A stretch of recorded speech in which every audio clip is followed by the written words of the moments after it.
We cannot win the kinetic war, the war that goes tick, tick, boom, until we can win the ideological war. We can't win the ideological war unless we know what kind of ideology we're dealing with, until we know, like, what does it actually mean to be a part of this identity and to be a part of this group? Like, what are the drivers? And until we can understand that, we can't win the war on any front. And a lot of that has to do, it comes back to language. Like, how are we talking about these things? How are we orienting our understanding? And a really quick example I'll give you is how these two things tie in together, language and then also orientation in terms of the ideological war, is what you saw with the same day that Afghanistan withdrawal deadline hit. We had this issue in Texas with the Texas abortion law, right?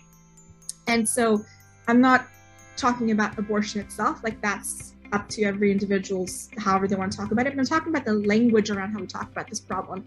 And what you saw was people referring to it as American Taliban, Texas Sharia, and it's such a misnomer because first and foremost, there is a world of difference between the Taliban and the lawmakers in the US. There is a world of difference between Sharia law and this specific abortion. And the fact is that not only did we monumentally balls up this withdrawal and this fight essentially for 20 years, but now we can't even get the terminology right about this problem here. Like, we can't even understand that there's a difference between this and this. And if we can't understand that, if we're going to be lazy and just dive into the cliche rhetoric that makes us feel like, oh, we got one on somebody else, then we're never, ever going to be able to solve the problem as a human species. Like, that is so integral to everything, is A, the language, and then B, like really understanding like what is this ideology and